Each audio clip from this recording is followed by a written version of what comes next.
عزیز طلباء و طالبات، السلام علیکم ورحمۃ اللہ وبرکاتہ۔ بہارستانی اردو کی 12ویں جماعت آج چونکہ آپ جانتے ہیں ہم غزل کا پورشن ہم نے حصہ جو ہے وہ ہم نے شروع کیا ہے۔ آج ہم جس عظیم شخصیت کے بارے میں پڑھنے جا رہے ہیں انہوں نے اردو دنیا میں اپنا لوہا منوایا ہے،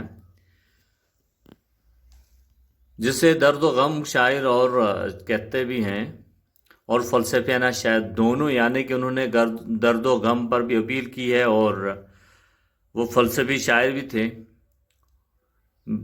جی صحیح فرمایا، صحیح گیس کیا آپ لوگوں نے۔ آج ہم مرزا اسداللہ خان غالب پہ بات کرنے کی کوشش کریں گے۔ مرزا اسداللہ خان غالب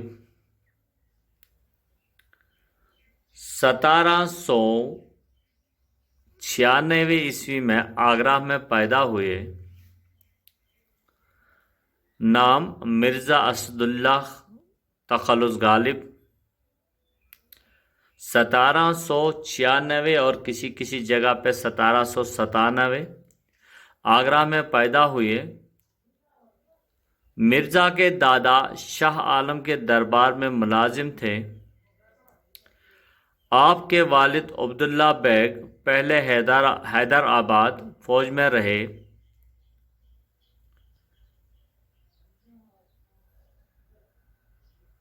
اور وہاں سے کسی لڑائی میں مارے گئے۔ اس وقت مرزا غالب کی عمر لگ بھگ 5 سال کے تھے لگ بھگ مرزا۔ والد کے مر جانے کے بعد آپ کے چچا نصر اللہ بیگ نے آپ کی تعلیم و تربیت کی۔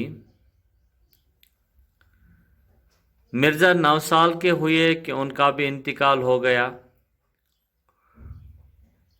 13 برس کی عمر میں مرزا کی شادی نواب الہی بخش خان کی لڑکی سے ہوئی۔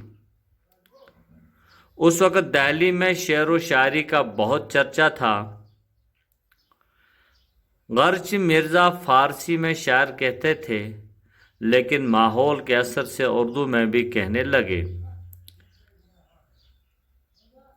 غالب پہلے اسد تخلص کرتے تھے، لیکن جب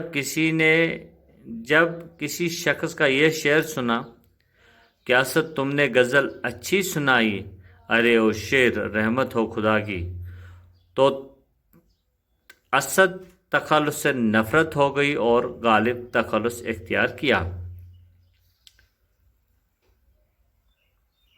غالب نہایت ہی ملنسار اور خلیق تھے۔ مرزا اسداللہ خان غالب مذہبی تعصبات سے بالا تر تھے۔ آپ کے شاگرد اور دوست ہندو بھی تھے، مسلمان بھی تھے۔ منشی ہرگوپال تفتہ آپ کے خاص شاگرد تھے۔ مرزا کی شاعری کا مرتبہ بلند ہے۔ آپ ایک وسیع نظر اور کثیر المعلومات شاعر تھے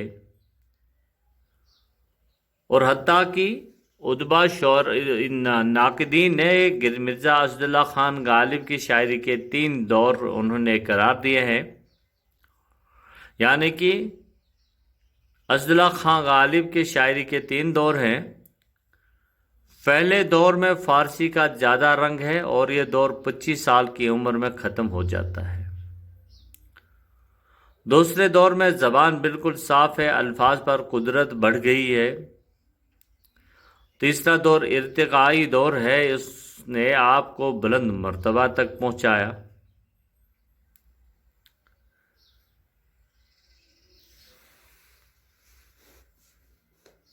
چونکہ جب ان کی شادی 13 برس کی ہو گئی، اس کے بعد مرزا جو ہے دلی میں رہنے لگے اور بہادر شاہ ظفر کے کلام کی اصلاح کرنے پر مامور ہوئے۔ اس کے عوض اسے 50 روپے ماہوار ملنے لگے، لیکن غدر کے بعد یہ تنخواہ بند ہو گئی۔ مجبور ہو کر رامپور چلے آئے، وہاں 100 روپے ماہوار مقرر ہوئے، مگر وطن کی محبت انہیں پھر دلی کھینچ لائی۔ 3 برس بعد پینشن جاری ہو گئی اور آخری عمر تک دلی میں مقیم رہے۔ غالب کی تقریباً تمام زندگی جو وہ تنگ دستی، پریشانی، غربت میں گزری۔ کلکتہ اور لکھنؤ، رامپور کا سفر بھی کیا، لیکن عمر بر فالغ البالی نصیب نہ ہوئی، اور آخرکار مرزا 15 فروری 1869 عیسوی میں انتقال کر گئے۔ جہاں تک مرزا غالب کی شاعرانہ خصوصیت کا سوال ہے، جیسے کہ میں پہلے عرض کر چکا ہوں کہ ابتدا میں غالب فارسی میں شعر کہتے تھے، لیکن 1844 عیسوی کے بعد انہوں نے اردو زبان میں شعر کہنا شروع کیے اور تھوڑے ہی عرصے میں ایک باکمال شاعر بن گئے۔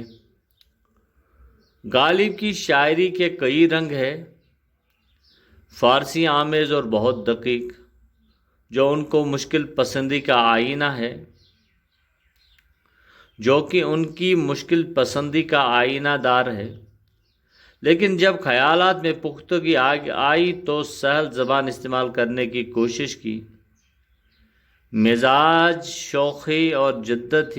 میں شوخی اور جدت تھی۔ اس کے علاوہ ظرافت کوٹ کوٹ کے بھرا ہوا تھا۔ یہی وجہ تھی کہ مشکل سے مشکل شعر آسان بن جاتا تھا۔ غالب انسانی فطرت کی نبض کو اچھی طرح سمجھتے تھے اور زمانے کی روش کو خوب پہچانتے تھے۔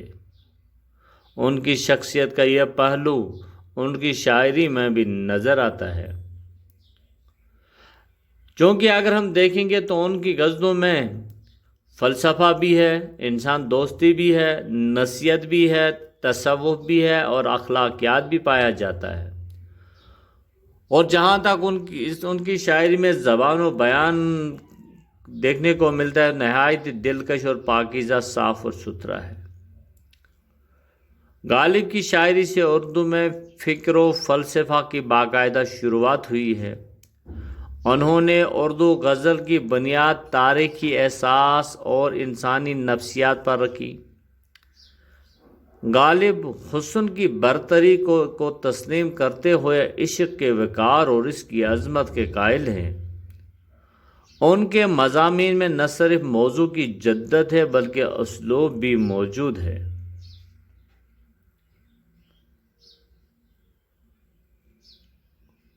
کیونکہ جیسا کہ میں پہلے عرض کر چکا ہوں کہ غالب کے کلام کے 3 دور ہیں، اور پھر جب ان کی شاعری میں سلاست، روانگی، سادگی، لطافت، زبان اور نزاکت بیان جیسی خوبیاں پیدا ہوگی،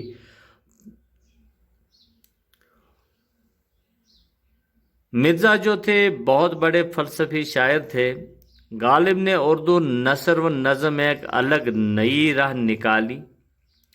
انہوں نے نہ صرف اپنے دور کو متاثر کیا بلکہ آنے والے نسلیں بھی ان سے فیض حاصل کرتے رہی ہیں۔ چونکہ غالب کی تصنیف میں کلیات نثر فارسی، مہر نیمروز، قطع برہان، اردو کا دیوان، اردو مولا، اودھی ہندی قابل ذکر ہیں۔ چونکہ مختصر سا تعارف جو میں نے غالب کے حیات زندگی اور فلسفہ پہ پیش کیا ہے، حالانکہ اگر آپ جانیں گے کہ اس پہ تو بہت زیادہ کچھ کہہ سکتا بھی ہے اور کہا گیا بھی ہے اور کہا جائے گا بھی۔ عزیز طلباء و طالبات، مختصر سا اس پہ، لیکن عرض میری آپ تمام سے یہ ہے کہ آپ بھی کتاب کھول کر پڑھیں، دیکھیں کیا غالب کی زندگی کے بارے میں۔ جہاں کہیں آپ کو کوئی مشکلات ہو تو مجھ سے آپ رابطہ قائم کر سکتے ہیں، اور کل انشاءاللہ ہم ان کی غزل نمبر 1 ابن مریم ہوا کرے کوئی، میری دکھ کی دوا کرے کوئی، ان کے اشعاروں کی تشریح کرنے کی کوشش کریں گے۔ اللہ حافظ۔